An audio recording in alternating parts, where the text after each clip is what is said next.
Okay, well, welcome everyone. My name is Beth and I'm with the Two Rivers Festival. And we're here tonight, as you all know, to enjoy Jeremy Schutt's presentation on his journey from the Speed River to the sea, his last installment, I think. I'm going to start with the land acknowledgement.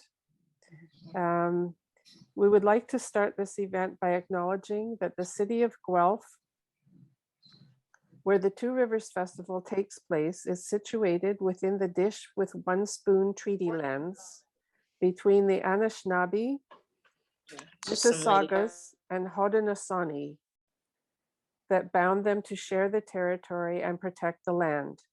Here in these river valleys, we have learned that the Attawandaron or neutral peoples were also among the original stewards. We'd like to recognize the enduring presence of Indigenous peoples on this land and the history of the First Nations peoples and neighboring First Nation, Métis, and Inuit. Today, there are a wide number of Indigenous peoples who call this territory home under the Haldimand Tract Treaty with the Mississaugas of New Credit. We want to express solidarity with the 88 First Nations communities in Ontario currently under drinking water advisories. Welcome to the Speed to Sea event. This event is part of the Two Rivers Festival, celebrating the Speed and Aramasa rivers. Thanks so much to Jeremy for sharing his passion for our rivers with you, and thanks to all of you for attending this event. We have 14 great events altogether, so please have a look and RSVP to the ones that are of interest.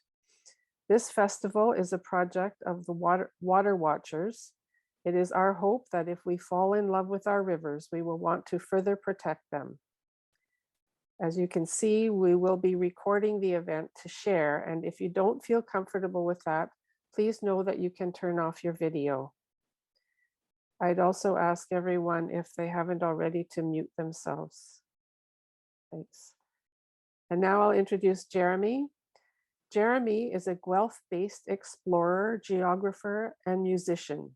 In his day job, he works as a partner and land use planner at a consulting company called Shared Value Solutions. Shared Value Solutions works for Indigenous nations across Canada and decreasing the impacts and increasing the benefits to those nations from development projects like mines and pipelines, for example. Jeremy has mapped the network of buried streams across and under Guelph. He is also trying to canoe from Guelph to the Atlantic Ocean with his family in yearly sections. Jeremy is also working with the Two Rivers Festival to launch a project called Take Two. It is focused on picking up garbage from the trails and waterways in the Speed River watershed and beyond.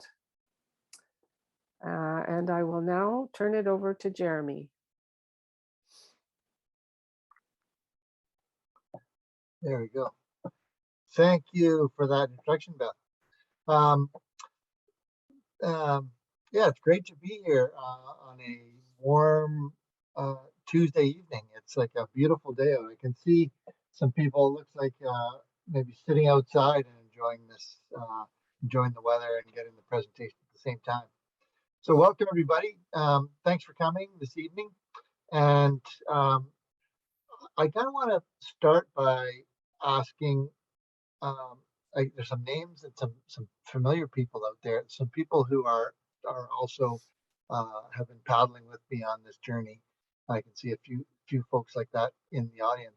But I'm also wondering, like, how many people have sort of been part of this presentation in the past, and how many people is this their first time? Because I'm trying to figure out, how much do I focus on the whole trip on this presentation, or how much do I kind of skip to year 5, to our last year? And so, yeah, so if you could just throw in the chat if it's year, yeah, I see Kathy just said it's the first time. A few people there said the same thing, so that's really helpful. Okay, great. So I'll try and cover everything. I'll cover everything. And I've been doing this trip for 5 years. And so one of the things is each year the presentation, each year it takes longer to get to the starting point, and also the presentation gets longer because I keep adding more photos and more stories and more images, so the presentation gets longer. So it's not that I'm going to give extend the time of the presentation, but I'll probably skip along as we go. I'll just kind of jump from I'll jump along and kind of accelerate some sections as we go. So the presentation software uses this thing called Prezi, and it can make you might feel a little bit dizzy watching it, but hopefully it's not too bad. But I'll jump through some sections as we go. So I'm going to share my screen, and we can get cooking. I'm going to start with a different map. I'm going to start with this map. So we're here in Guelph, and we're trying to paddle, basically follow the watershed, follow the water flowing out of the city of Guelph as far down as we can make it. And so we're doing this in sections.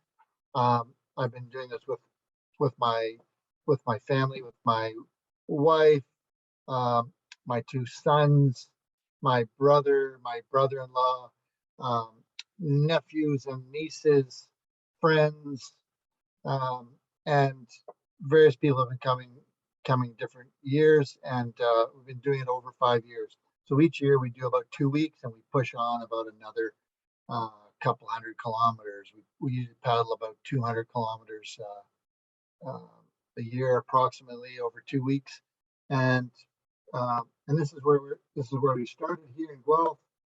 We've gone down through the Speed River to the Grand River, down the Grand River to Lake Erie, across the bottom, the northern end of Lake Erie to the Niagara River, down the Niagara River to the Erie Canal, which basically connects Buffalo across through the sort of Finger Lakes part of New York State over to Syracuse and the port city of Oswego.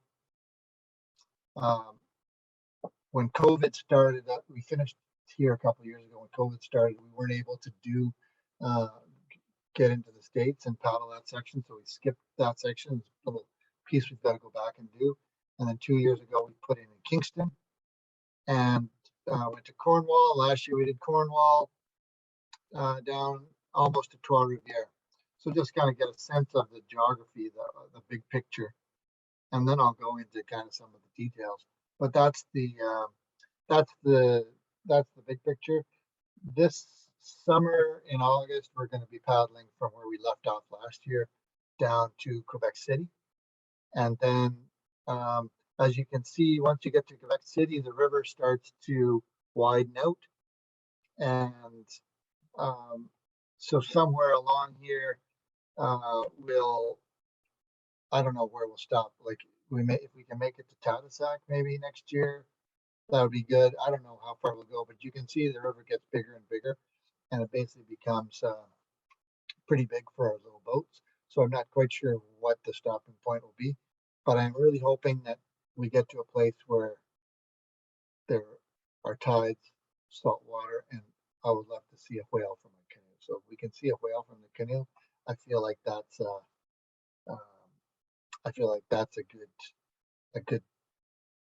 good indication of being close to the sea, if not right at the sea. So I'm going to flip over to this other presentation screen. This is my Prezi. I'm going to jump along here, and I can't see if there's any questions or anything like that kind of thing. But if you do have questions, feel free to maybe say them to the end. That's probably the easiest. You can type them in the chat, and I'll answer anything at the end. And it's just being recorded, so I had a few people ask me, said they couldn't attend, but they want to pass it along, or they want to look at it. So we can pass it along at the end. Okay. So this is the starting point in Guelph. This was the first, well, Wow, it actually was the second bridge we went under, but it's a little bridge right in the city of Guelph. That's my wife in the bow, my two sons in the blue canoe, and I'm in the green shirt and the black hat. And this is basically what the streams, some of the streams look like flowing out of Guelph. These are some of the big streams. I took some old canoes, some old cedar strips, cedar canvas canoes, and fixed them up. And so this is one of the boats that we're paddling. It was kind of rough at the start, but it's a lot better now. Just so people can get a sense of this, that we're going down the Speed River from Guelph down to Cambridge. Here's where we meet the Grand River, and then down the Grand River all the way to Port Maitland and Lake Erie, and then across. This is our route to the Niagara River and across. But I just want to also just point out some of the Indigenous names for some of the rivers. So Yandao Wandor is a Wendat name that I was told by a local Indigenous elder who said it means fast flowing in Huron-Wendat. The Grand River is also known as Uskoa or Tinatua in one of the Haudenosaunee languages, or Peshinagooning in Anishinaabe-Moin. And then other names here, Wabishkigo, Gichigami for Lake Erie. I'm not sure what the Niagara River is, but I'll show you a little spot along the way here where if you're interested about different names, you could find them.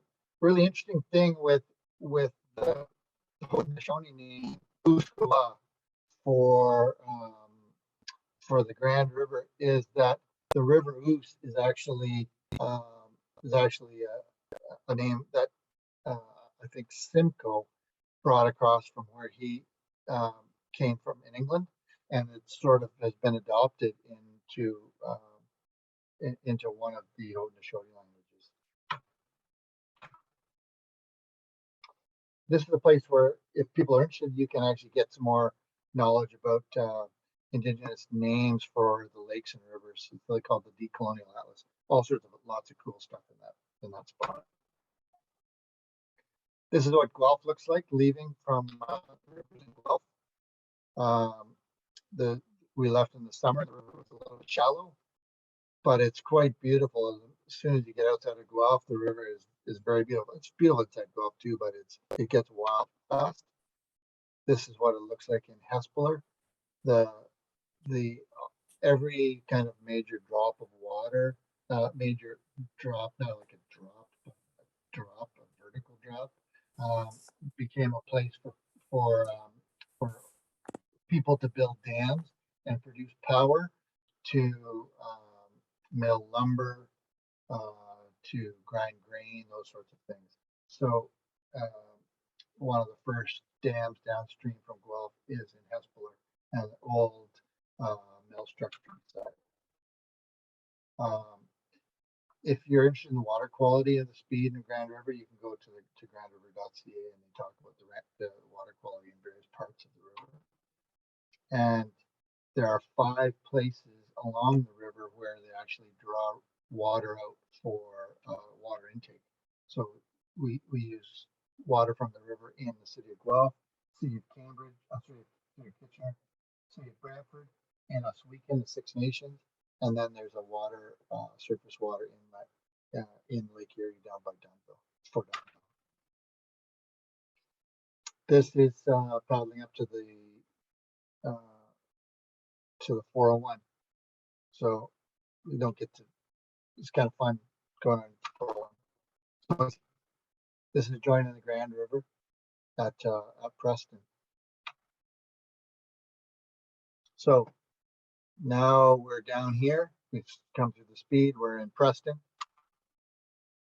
Just so you know, I've got my other screen on this side, so I keep looking away from you, my lovely audience, to my screen where I can see the pictures.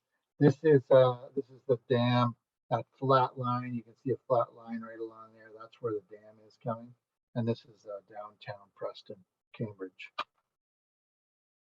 and that's my brother portaging that boat you saw at the beginning. through into Cambridge. It's what it looks like from the water side. Another buried creek that we explored in Cambridge. As you paddle down the Grand River, there are all sorts of interesting pieces of old industry showing how people use the water over time. Great places we camped and people we met with their pets. A snake's name was Linguini. This is pulling into just upstream of Brantford. Grand River is really beautiful. This is the Grand River again, just by the Six Nations. We stayed one night at the Chief's Wood campground in Oswego, and Carolyn King, former chief of Mississaugas of the Credit, came out and painted moccasins on some of our boats for the moccasin identifier project. Just to recognize that as we go down through the Grand River, we're also going through the Haldeman Tract, which was originally land promised to the Six Nations. That's changed quite a bit, but here's where the Six Nations are now, and when they originally arrived here, yeah, they were promised this whole tract of land.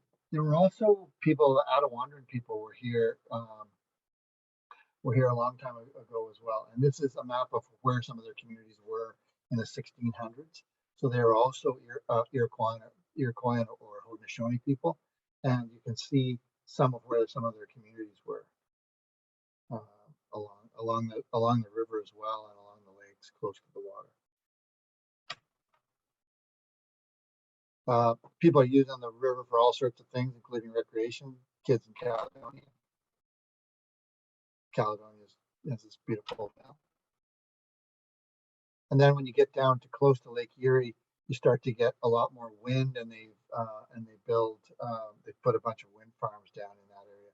Again, it's really pretty, and you can start to see the influence of the wind coming off Lake Erie and the proximity of the wind farms. That's what it looks like. This is pulling into the port of Port Maitland. It's still an active port used for fishing, and there's lots of commercial boats there. And it was sort of the biggest port on the Canadian side of Lake Erie. And that's heading out into Lake Erie from the Grand. So now we're down here, Port Maitland. It's basically like paddling into an inland sea. You get a sense of the size of the river, of the lake. It's huge.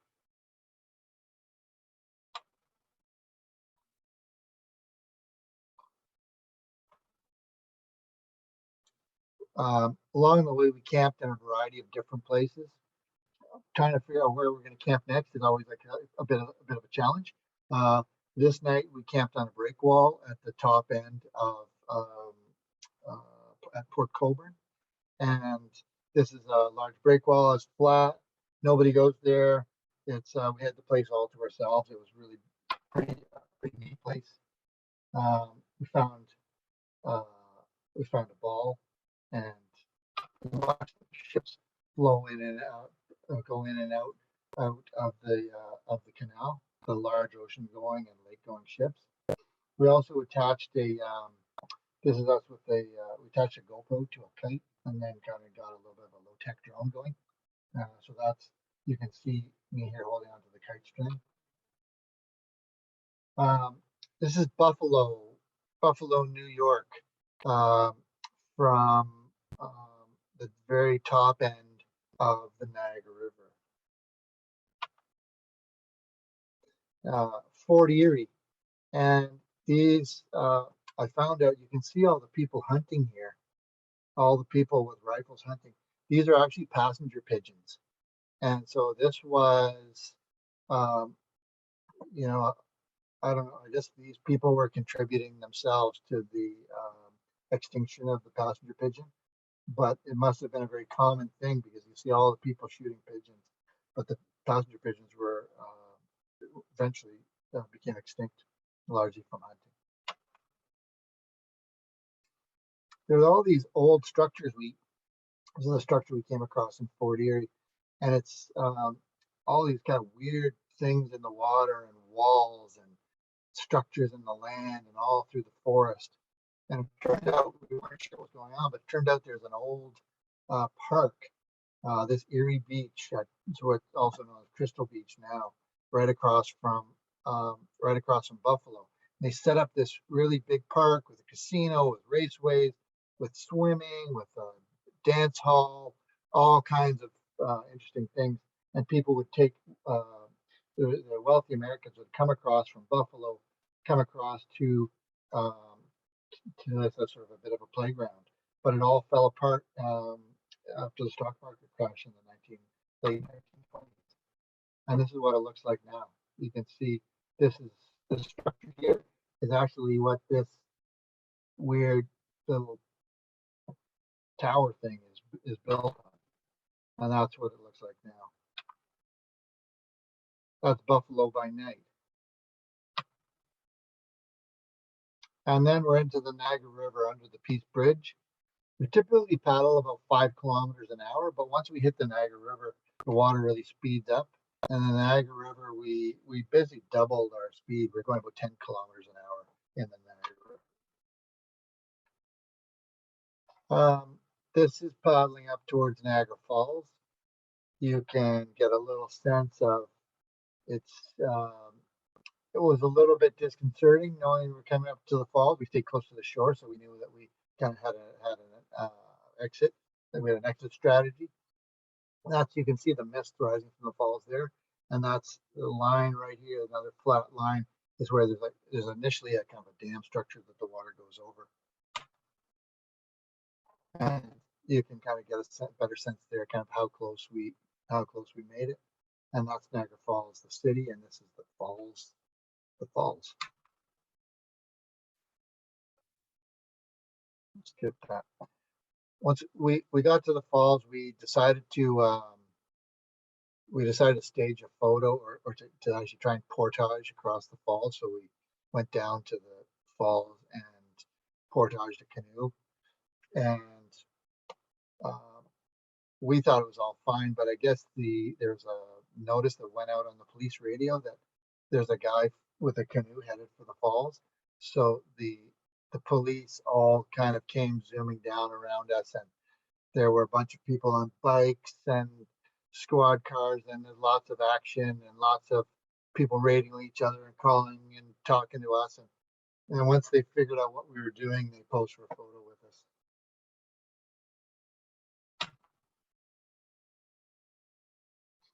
Niagara Falls, a lot of interesting things about Niagara Falls, but this is the escarpment.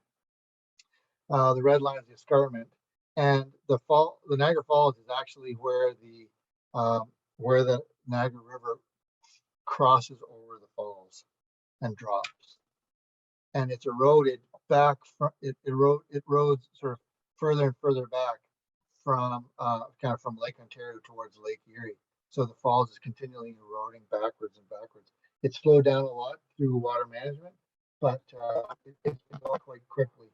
So, like for example, in 1678, the falls was here, and you can see this is basically people indicating where the actual falls were over time. So it's gone further and further back. So eventually, it's going to hit Lake Erie, and that's going to be a very exciting day. It's also a place where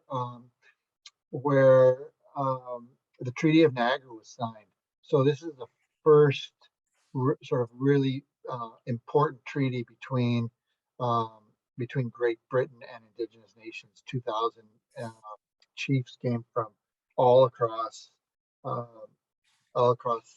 Ontario, but also much of Eastern Canada to sign this treaty.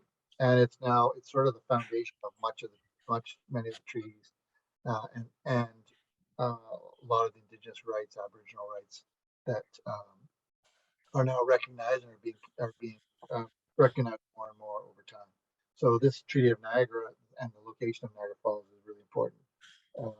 from a geopolitical standpoint, cultural standpoint. Working Saturday and picking that up. Excuse me, everyone. I think somebody's got their sound on. Could everyone make sure they've muted themselves, please?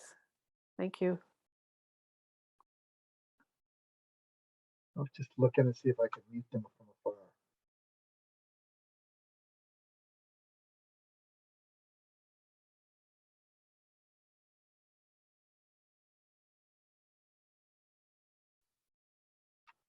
There we go.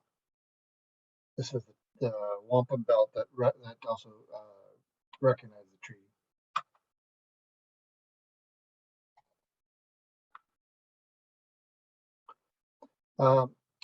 From Niagara, we crossed the river. We crossed the Niagara River. This is us crossing the Niagara River over to Buffalo. And then going down the Niagara River. This is Grand Island in the States. And we crossed then into into northern New York State. These are the nations that whose territory northern New York State's part of. Now, the Tuscarora are the sixth of the Six Nations, and now are kind of located in this area. There was another nation there before. I can't remember what they were called, but they're now gone. Other interesting thing about northern New York State is that it was also the end of the Underground Railroad, and so these are you can see where people escaping from slavery came up into New York State and then crossed through Oswego, crossed over to across the Niagara River, crossed Lake Erie to basically get to Canada to escape slavery in the 1800s. They actually had in New York State in the 1800s, before emancipation in the U.S., you could buy slavery-free produce. So, like we have fair trade and that sort of thing now, in New York State at the time, you could buy things that were not produced by slave farms. So this is the Erie Canal. The Erie Canal connects the Great Lakes ultimately to the Atlantic seaboard, to New York City. There's the Hudson River, and then the Erie Canal, which is based on a series of rivers. You can see the kind of wiggle of the rivers through here, and then more of a dug canal here. But basically, there's a canal that connected New York City to Buffalo and the Great Lakes, and it was built in the early 1920s. And within 10 years of its construction, the property values in New York City tripled.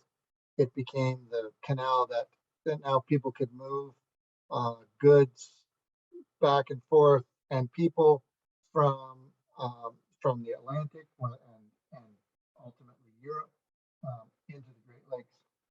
So it kind of facilitated the development of Cleveland, Detroit, Chicago, Milwaukee, all these Great Lakes cities through this canal system. The price of moving materials dropped by 95% by the construction of this canal. So it was a very significant canal, which was ultimately outdone by the St. Lawrence Seaway, and but that didn't happen until the late 1950s. And this canal was built, I think, in 1826 or 1825, around there. So for about 125 years, this canal and all the cities along it was a real sort of economic boom. It's what made Buffalo at the time became a very wealthy city, as did Rochester and other places along the way. And New York City ultimately became the economic hub of the U.S. because of that canal and their connection to that canal, and as a port city and their connection to Europe and other port cities in the U.S. This is what the canal looks like now. So it's basically a recreational canal with the old cart path along the side. Not a lot of boats use it, a few, but most people are using it for bike trips and that sort of thing. This is what the canal used to look like with the towing of barges. So it was a barge canal. So it also became outdated because all the bridges were low. Lots of locks along the canal. So this is in a place called Lockport. And as you drop basically from the height of Lake Erie, you have to drop down to the height of Lake Ontario, which is the same distance that the Niagara Falls covers. You get a sense of what it looks like coming through the locks by canoe. That's what Lockport looked like a while ago. I'm not sure how long ago that was, but somebody made a woodcut of the original what the city used to look like. This is going into Rochester. You can see that they blasted down here, blasted and dug. This is the city of Rochester as well. A lot of interesting wildlife along the canal. This was a young injured eagle that we saw that had been kicked out of its nest and was calling for its mother or its parents. All these little port cities along the way, which are quite beautiful. People doing kind of unique things. This person made a dock out of an old transport truck base. A little bit kind of interesting geography is that when 10,000 years ago, when the glaciers were here, the St. Lawrence River was blocked by glaciers. So when the glaciers melted and receded from Lake Ontario, the water couldn't flow out along the St. Lawrence River where it goes now. So it actually flowed out through the Mohawk Valley and out into the Hudson River. So you can see this large depression through here. That's the original. Well, that was one direction that the Great Lakes and the meltwater from the glaciers traveled.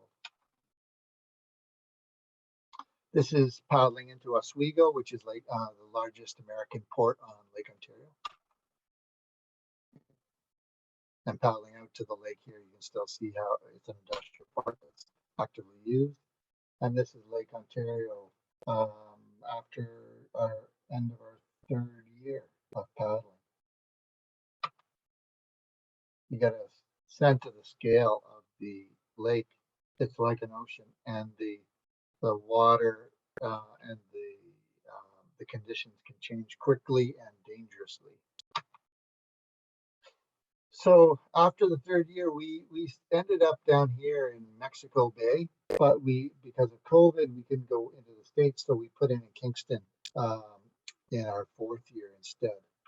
And so this next section that I'm going to go through is the St. Lawrence River from Kingston going downstream towards Cornwall.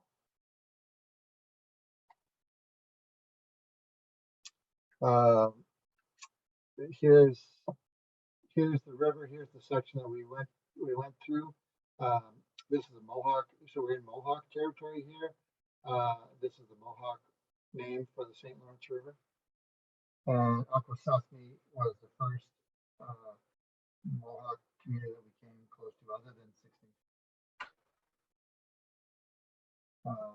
It's just a little bit about the geology, but this is why this is rock. This is like the type of bedrock that you would see in Kawarthas and the Muskokas. Actually crosses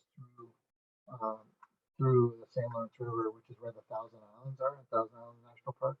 Why it's one of the reasons that it's so beautiful is because of all the rock. You get a sense of how the river drops, how the Great Lakes drop. So here's Lake Erie. This is Niagara Falls, but this is all the series of dams, series of locks that we would have gone through to get down to the height of Lake Ontario. And then as you go through the St. Lawrence, we go through three or around three control structures. Iroquois Dam, which we were able to go underneath. And then there's a Moses Saunders Dam, which is a massive dam. And then there's the Beauharnois Dam, which is down near Montreal. So I'll show you those as we go. And then you can see the river sort of slowly drops until it reaches kind of a steady elevation once it's once it's influenced from the sea.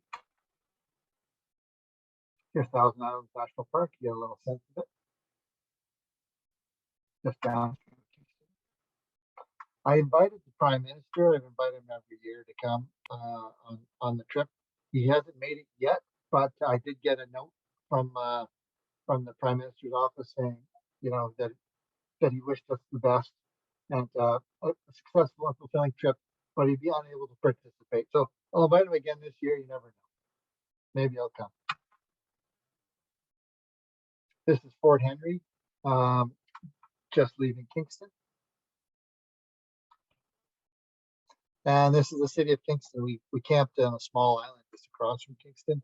The first night of our 4th year, and that's the city of Kingston sunset. Here you can see Fort Henry across the way, and somebody here, guy's name is Jason. With his pet chicken, he travels with he sails around, and he's got a chicken in a little coop here, and he travels with the chicken, and the chicken runs around when he reaches land. Get a sense of what the river looks like. St. Louis River has a kind of a bad reputation. People call it all sorts of things, but it's absolutely beautiful, spectacular. You'll get a sense of that as we go along here. Lots of cottages and whatnot, especially in the Thousand Islands area. You can see all these places. This place here, just a tiny little island with a sign. You can't quite read this here, but it says no hunting. These people here had a huge fire going on the other side, and they were shooting fireworks off into the lake. I think they were having a bit of a party, so we had to kind of go far enough away that they couldn't hit us with fireworks. They weren't shooting them at us, but you never know. Here you can get a sense of some of the sort of the scale of the industry and the river. Large elevators and old structures on old canals. You know, here's our size of our canoe.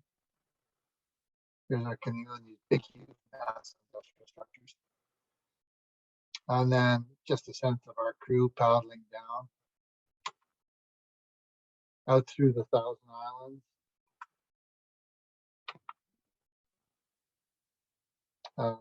This is the U.S. on one side and Canada on the other, and that's the bridge that connects the two. Just our group. We met some people. We were looking for a place to camp, and somebody read about us in the paper and contacted me and invited us to stay at their place.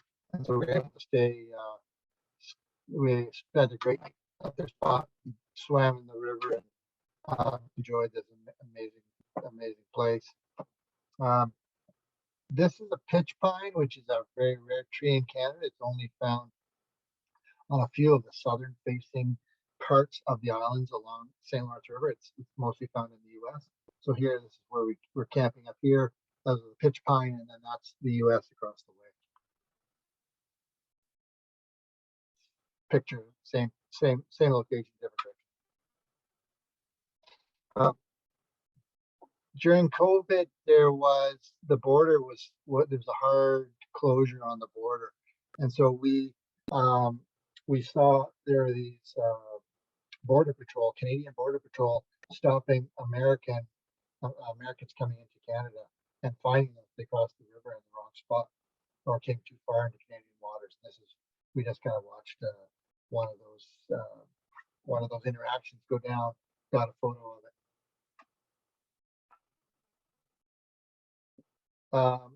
My kids they're in the States, we're in Canada.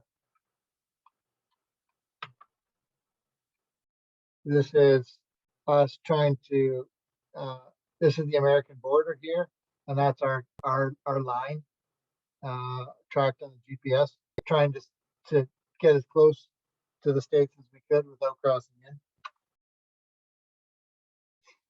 This is the town of Prescott on the water, on the St. Lawrence River.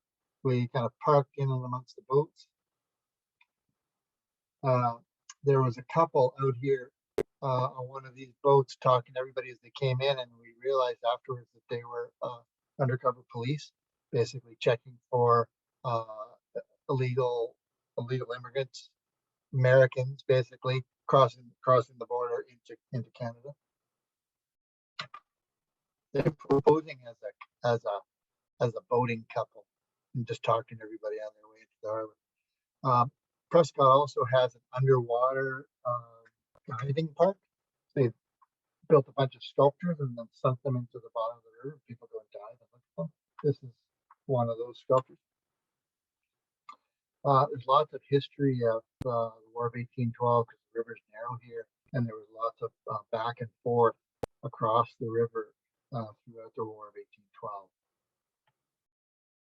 1812. Another old British fort. This was a fellow who tried to jump the river in a car that he souped up, and then in the age of Evel Knievel, he built this ramp and tried to jump the river, and only made it about halfway across. I think was badly hurt but not killed.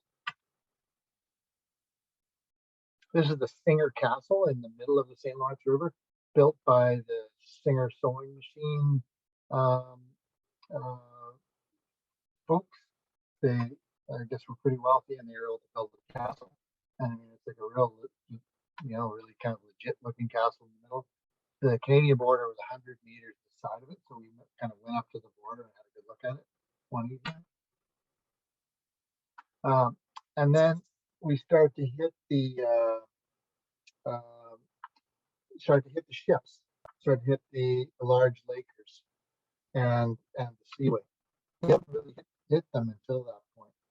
This is going under the Iroquois control structure that I pointed out earlier. And some of the boats that we were coming across at the locks along the rivers. This is a boat moving into the lock at the Iroquois control structure. Good size boats.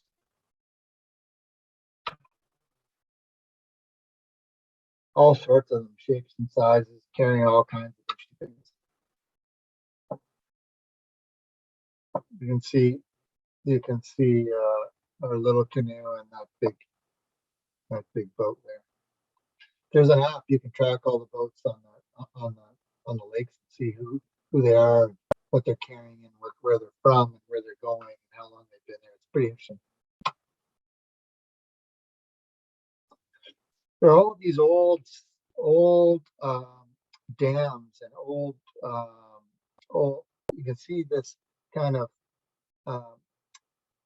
like all these little lines through here. Like these are old canals.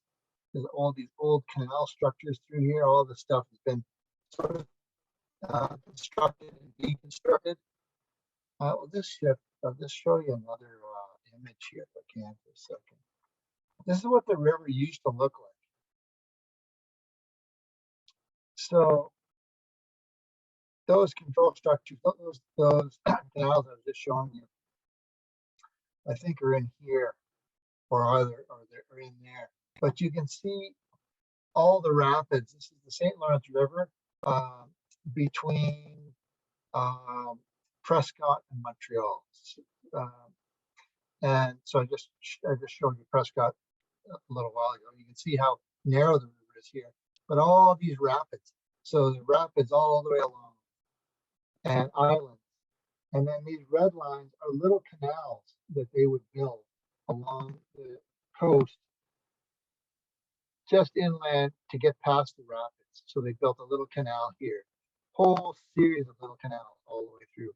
This is Long Sault, and a whole series of rapids around Long Sault, and then Cornwall. And you can see this canal going all the way through. So all these old structures that still are kind of partially still in existence, but you just see kind of the remnants of them as you go past them.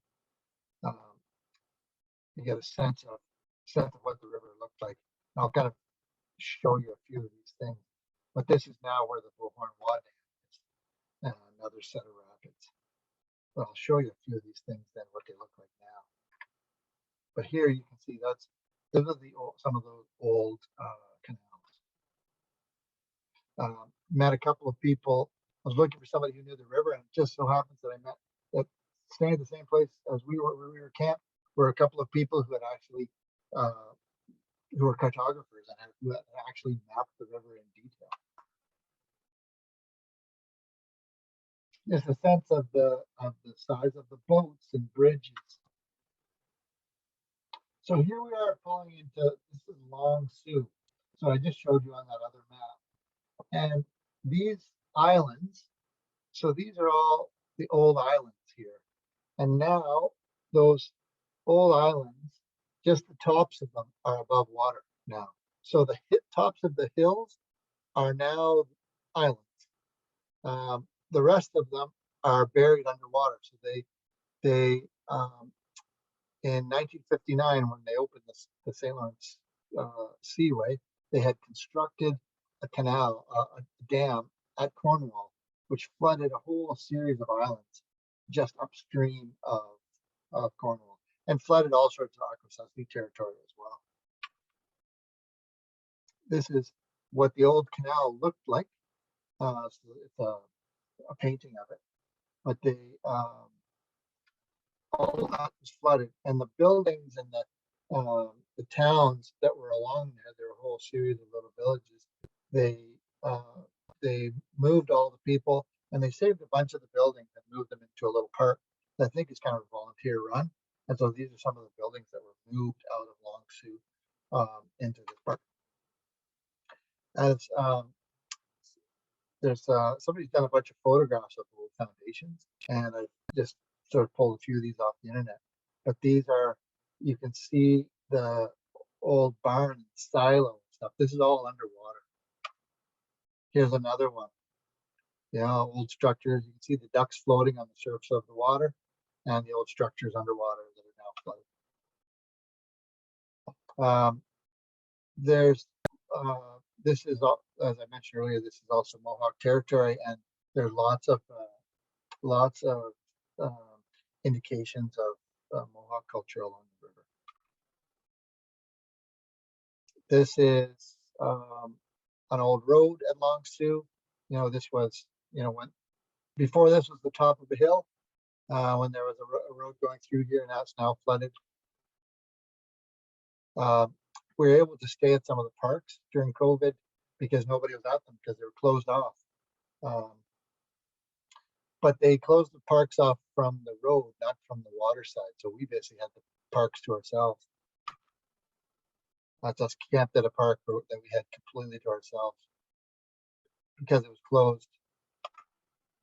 No cars could get in. And this is the dam at Cornwall, the Moses Saunders Dam. So it's a huge control structure. That's the dam. We found this little doll floating on the rock wall, and it's like stuff.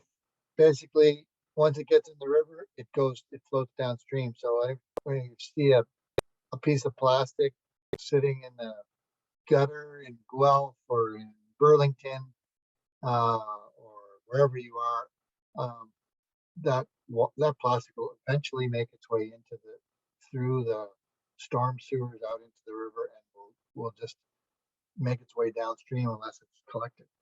So who knows? This came from someplace upstream. It might have come from Thunder Bay. It might have come from Chicago. It might have come from Guelph. I don't know, but there's all sorts of things that kind of get washed up and caught in the dam. We pick up a lot of garbage as we go.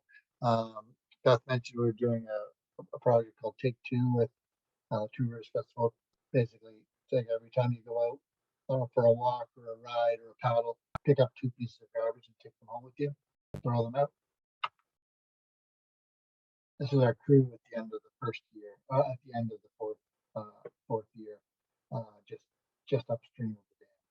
We pushed to get to this dam so that we could put in below the dam last year, as opposed to portaging around the dam. It would have been like a 5-kilometer portage to get around this dam carrying our boats. The seaway is cool. It's like set up for boats to be able to go up and down, but not for people in small boats. So if you're in a canoe or in a boat that's shorter than 20 feet or 22 feet, you can't go through the locks. And so that's us, where our boats are about 16, 17 feet. So this was the starting point last year. This is the town of Cornwall, and you can see an old canal on the right, the river on the left. That's a bit of the dam. The power lines around the dam in the background. That's the U.S. On that coast there, and that's us, basically squishing into a very narrow spot to camp. Unfortunately, there was lots of poison ivy there, which a number of us experienced for the rest of the trip. We also had a bunch of cruisers showed up this first night, worried, and they had to look through some of our bags and whatnot. They were worried that we were taking drugs back and forth across the border. I don't think, although I really don't think, if I was a drug mule, that I would camp right here and make myself quite that obvious. But maybe that's, maybe hiding in plain sight is a thing. But I don't think that would be how I would do it if I was moving drugs back and forth across the border. Anyway, they figured out who we were, and they left us alone, and everything was fine.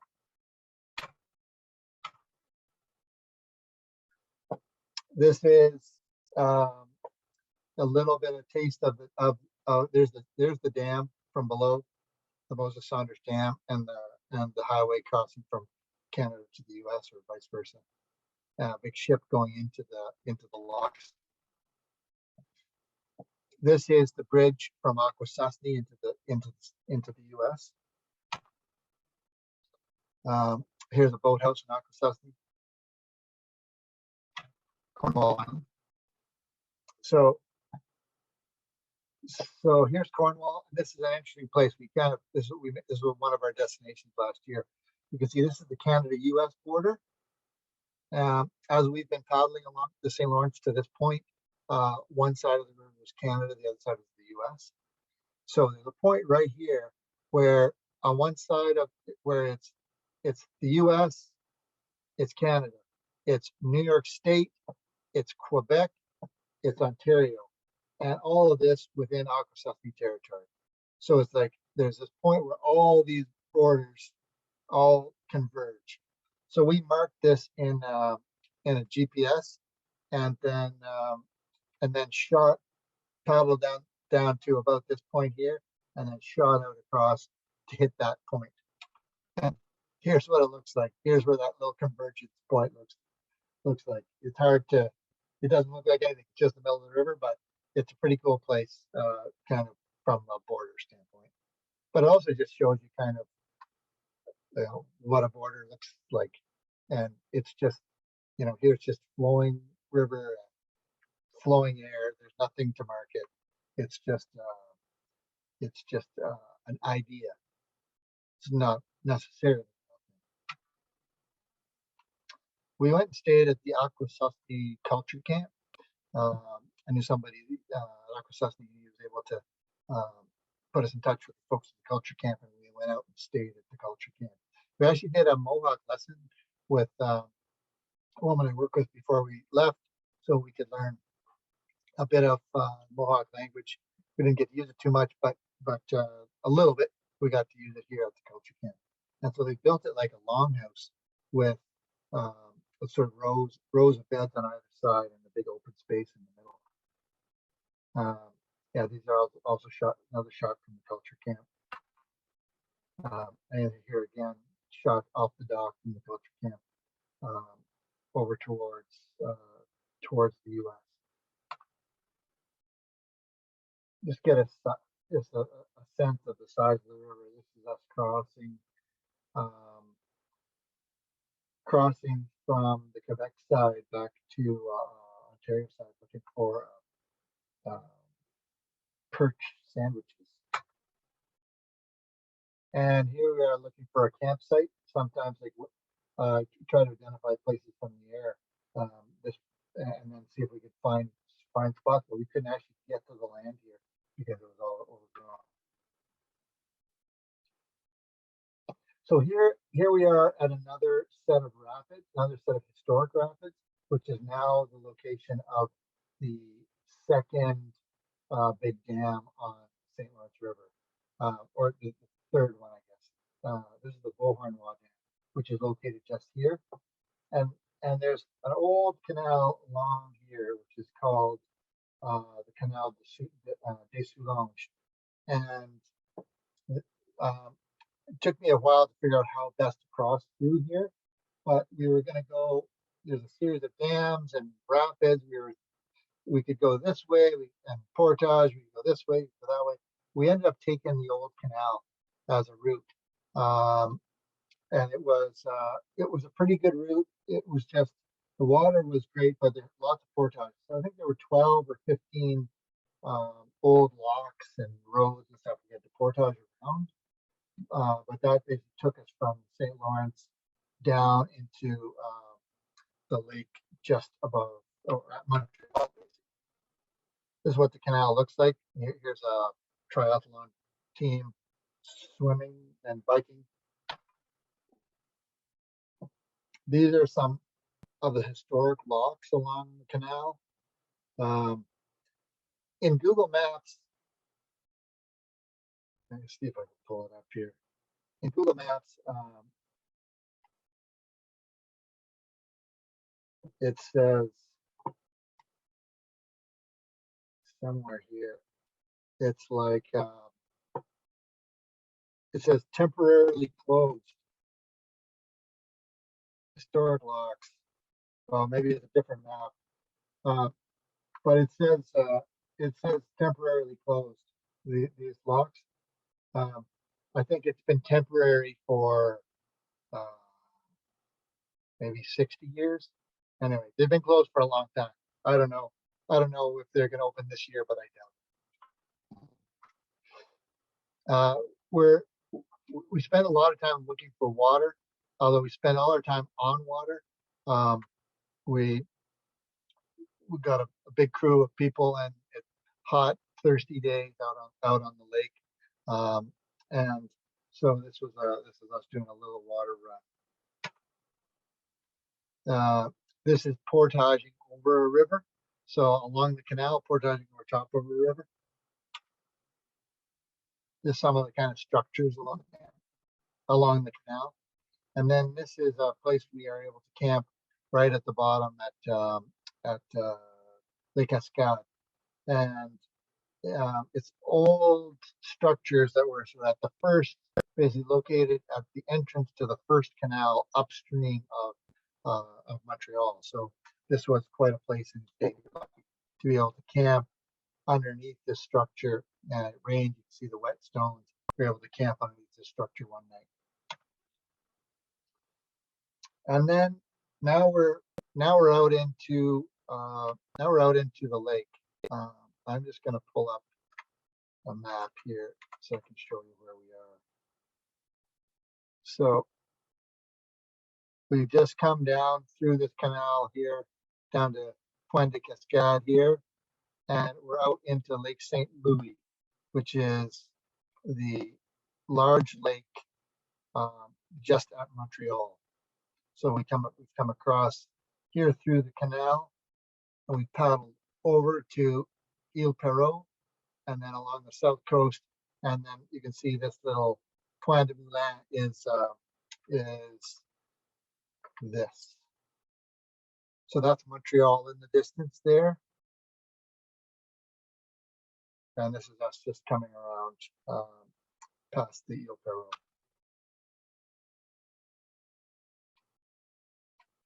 This is just another spot where we ended up camping along the river.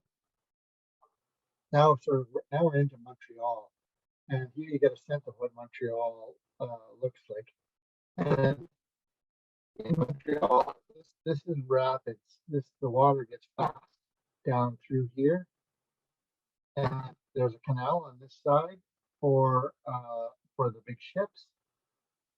And there's also a canal that starts right here and it runs right through old Montreal, right through the city of Montreal down to old Montreal. It's called the Machine Canal.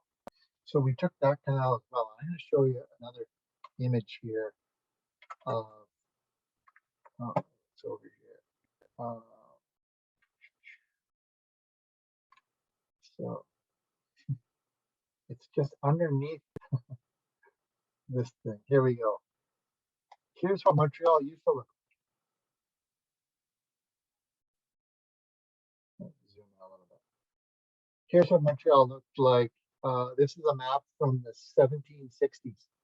So this is what Montreal looked like in the 1760s. You can already see the town, the city of Montreal, or what became the city of Montreal, starting to build here. The Machine Canal.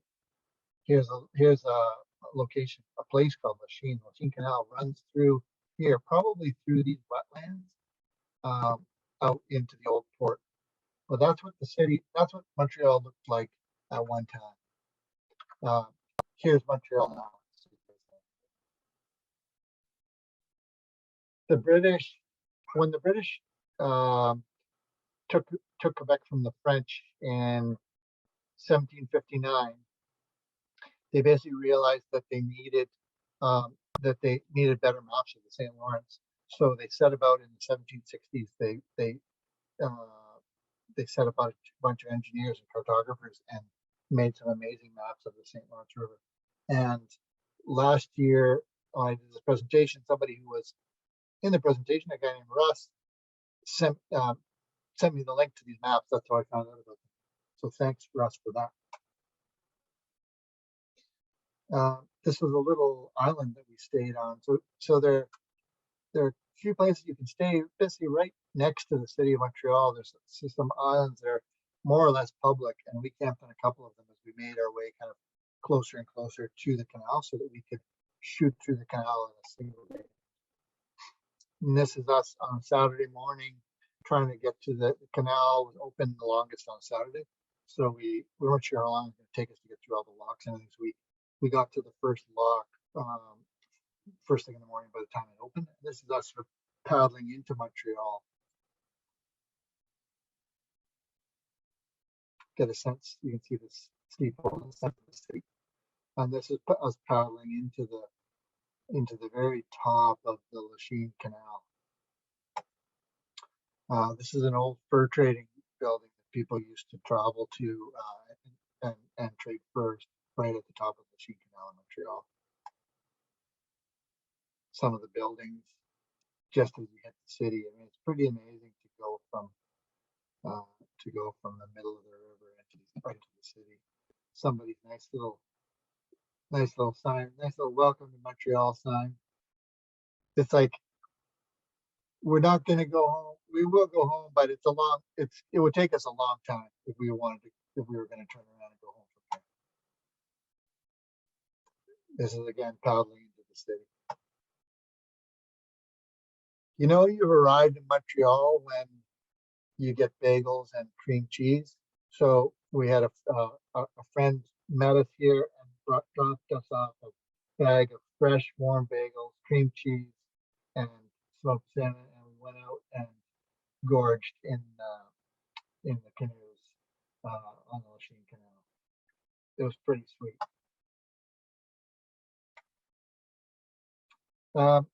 So these are just a bunch of images of what it's like to pass through the Machine Canal. So Machine Canal was, I think, built around early 1820s, 1825, thereabouts, basically to bypass the Lachine Rapids. And they were like a major sort of economic passageway, travel route, trade route that people traveled for between the 1820s and ultimately when the St. Lawrence Seaway was built was opened in 1959. So about 125 years, people were kind of using this canal regularly. I mean, also rail, rail would have been used, um, and increasing size of highways and trucking and whatnot. But the Machine Canal was a very important um, travel route, trade route for a long time. And you can see the kind of the the infrastructure that was built up around it through the city of Montreal. So Montreal being, it used to be the largest city in Canada. I think it probably it's either Montreal or Vancouver, kind of as the largest port in the city in Canada currently. Still, uh, uh, the the economy that revolves around the ports in Montreal is massive, and you can see the types of infrastructure and buildings and uh, bridges and um, railroad tracks, all the things that have been built up along the canal, and were built up for a long period of time, given significance. Um, this was the only canoe trip I've been on that I've been able to Google the word fromagerie in advance of. And so this is a beautiful little cheese and bread stop that we made in the middle of the day in Montreal at the Atwater Market. Again, all these old grain elevators and old industrial buildings. Um, a lot of them in disuse now, or their use changing. So this this place here that says house on it, these old grain elevators, you can see now that they've made it into a climbing wall. And it's now a climbing wall. So they kind of repurposed it for that use. It's pretty interesting.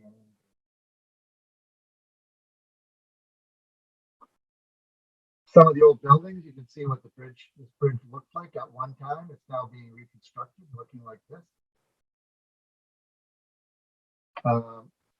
Big highways and crazy bridges and infrastructure all through the city. It's used by a lot of pleasure boaters, people kind of passing through the city or going into the city for to the markets or whatnot. That's the habitat, and this is then arriving in the old Montreal.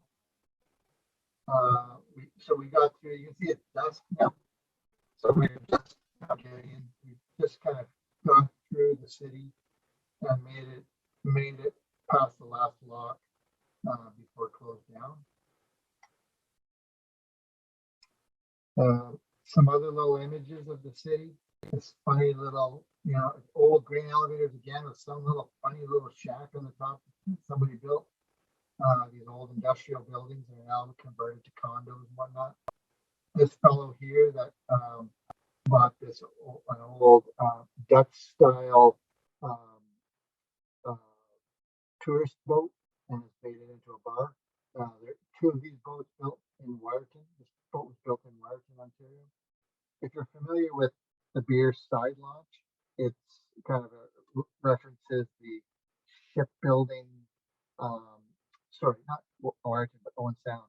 It references the shipbuilding industry from Owen Sound, and this is a boat that was built there. And that's Montreal below the final lock of the Machine Canal. It was we had a bit of a hairy time getting across the river just below here. The water really picked up. We knew we were going to have current, but we didn't expect the amount of current that we were going to get.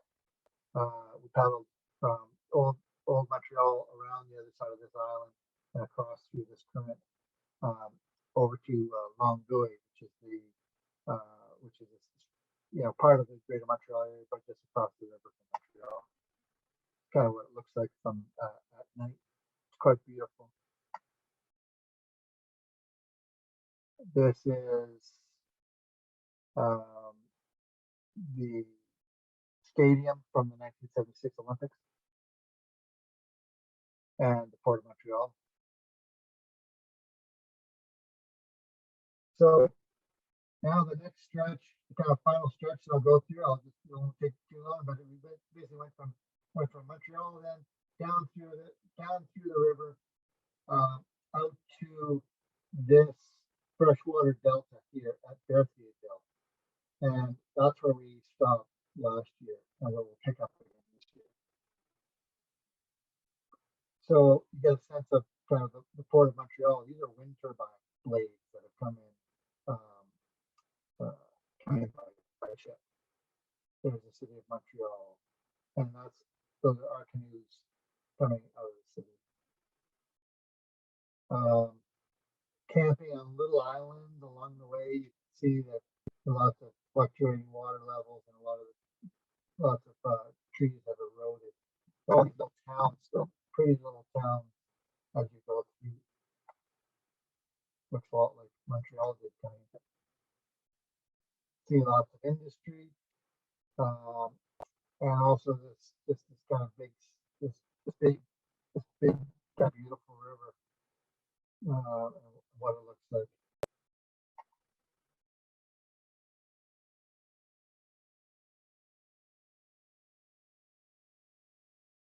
My niece and nephew. Ships carrying containers coming from who knows where.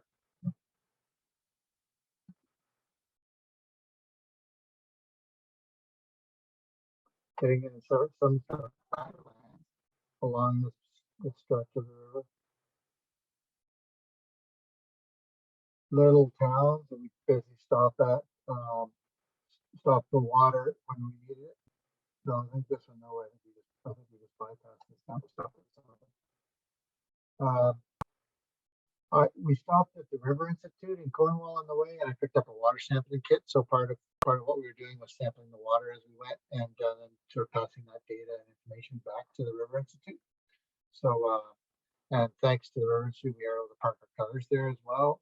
And then we did a bunch of water sampling and then sent that information back to them at the end. This is getting down just into the top of that delta that I mentioned near Berthierville. And it's a place where we stayed. It's our final night in Berthierville, and we just pulled up at somebody's dock, and they ended up inviting us to stay at their place, and then they brought down a whole bunch of Quebec treats and gin for us to sample.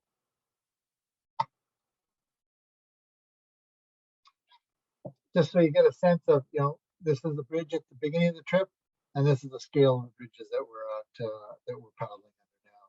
So it's we've gone a long way. The water's a lot bigger. We've got a couple more years to go this year, Quebec City, hopefully. And then maybe next year, if it's possible, like I think this year, once we get to Quebec City, we'll scout it out down below and see what's possible. If it's possible to keep going, then hopefully we will, if we can do it safely. And then so this year Quebec City, and then next year, potentially Tadoussac. We've got about, I think we've probably got 10, maybe 5 boats or something like that going with us this year. Various people kind of coming and going at different times. If you're interested, if you have any questions or whatnot, Speed to Sea is the way you can get hold of me, Speed to Sea at Gmail. But also, if you're on Instagram or Facebook, we post pictures along the way. That's Speed to See on either Facebook or Instagram, so you can just follow it there and just see what follow the trip as we go. It's pretty interesting. We try and get a few photos each day and just kind of tell a little bit of the story of where we're at and what we're seeing, what we're doing, and that is the end. Thanks very much. That's as far as we've got. I'll if you have any questions, you can post them in the chat. there's a little kind of button at the bottom of your screen that says chat. And oh, I see somebody had to leave. Lynn's, nice to see you, Lynn's. Sounding a little bit muffled. Sorry about that. Technology, kick-ass presentation. Thanks, Jason. Glad, nice to see you in the audience. Appreciate that. Thanks, Mandy. And thanks to Rivers. I will Okay. stop sharing, or I guess I'll just stop sharing and send it back to you, Beth. Okay. Thank you so much, Jeremy. That was very, very interesting. Again, as usual. I was just wondering if you have a section of your travels so far that you would consider to be your favorite.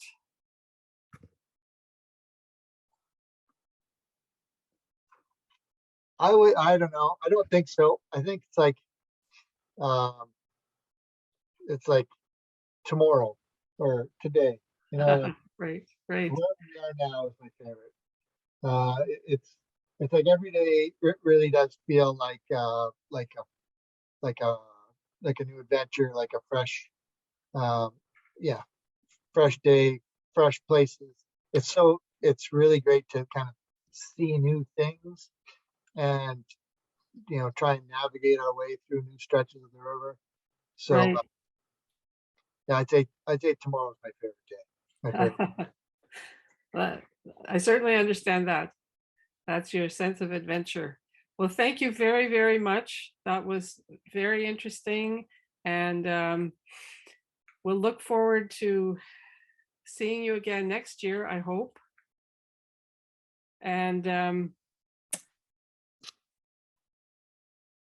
I think we've had a lot of interest here because we've kept everybody all throughout the whole presentation. And good luck with the rest of your travels. Thank you very much. Thanks for having me. Great to be back here this year, and thanks for everybody who joined. Okay, take care. Bye, everybody. Bye.